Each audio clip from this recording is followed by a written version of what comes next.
Assalamualaikum warahmatullahi wabarakatuh. Saya Zakia Alina Rahma dengan NIM 43010200016. Di sini saya akan membahas sedikit materi mengenai multimedia dan virtual reality dari mata kuliah Teknologi Informasi oleh dosen pengampu Bapak Agung Suharto. Langsung saja ke pembahasan yang pertama, yaitu multimedia. Buat teman-teman yang bertanya, apa sih multimedia? Nah, multimedia adalah interaksi antara teks, suara, gambar statis, animasi, dan video yang merupakan elemen multimedia. Dengan menggunakan multimedia, informasi dapat ditampilkan secara serentak melalui berbagai media. Contohnya, kita bisa melihat informasi pada layar baik berupa teks ataupun gambar dan video pada waktu yang bersamaan. Kita juga bisa mendengarkan paparan dalam bentuk suara melalui speaker. Aplikasi multimedia. Ada beberapa aplikasi multimedia. Di antaranya yang pertama, multimedia dapat diaplikasikan dalam presentasi bisnis di mana digunakan sebagai media komunikasi yang efektif untuk menyajikan atau memasarkan produk ataupun gagasan ke audiens. Kedua, dalam dunia hiburan, multimedia digunakan dalam program-program permainan untuk membentuk suasana yang lebih menarik dan interaktif. Ketiga, multimedia dapat diaplikasikan dalam dunia pendidikan yang dimana digunakan untuk memvisualisasikan pelajaran-pelajaran yang sulit diterangkan. Kebutuhan perangkat keras. Sebuah sistem yang dilengkapi dengan kemampuan multimedia paling tidak memiliki komponen yang disebut kartu suara atau soundcard, speaker, dan mikrofon. Umumnya, komputer pada masa sekarang telah dilengkapi dengan komponen-komponen tersebut. Nah, yang pertama, kartu suara atau soundcard adalah kartu yang digunakan agar komputer mendukung pemrosesan audio. Dua, speaker adalah peran untuk menyajikan suara. Terakhir, mikrofon adalah peran untuk menerima suara manusia.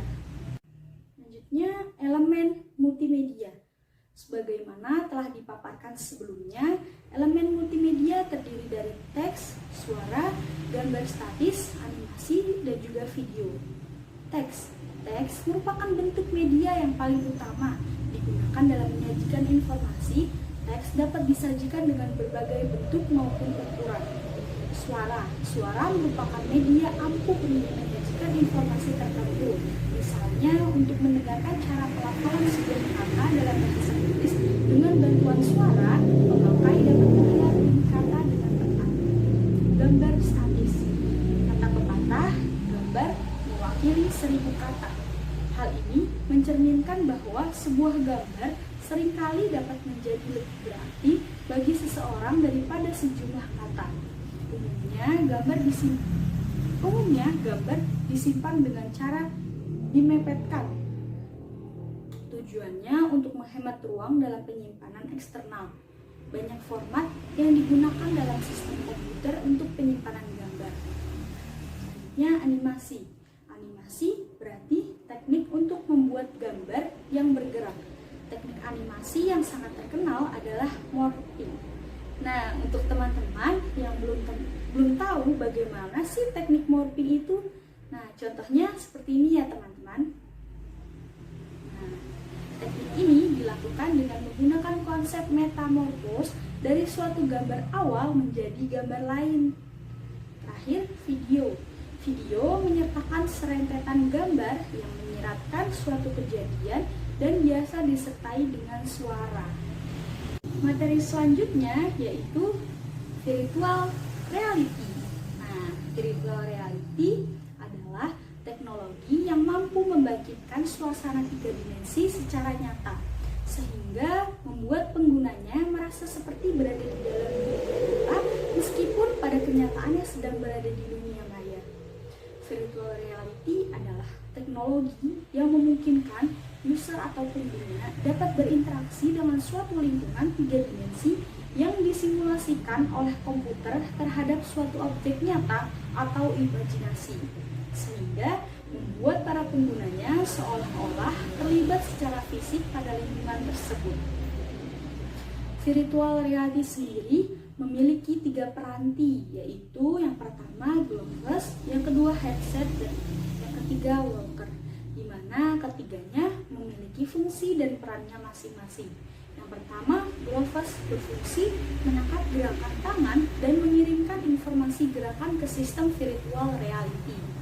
Kedua, headset berfungsi untuk memonitor gerakan kepala yang memberikan pandangan lingkungan yang semu kepada pemakai sehingga seolah-olah pemain melihat dunia nyata.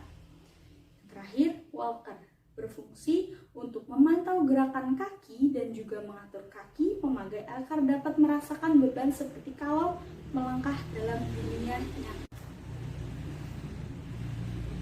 Penerapan virtual reality. Yang pertama, di bidang kesehatan.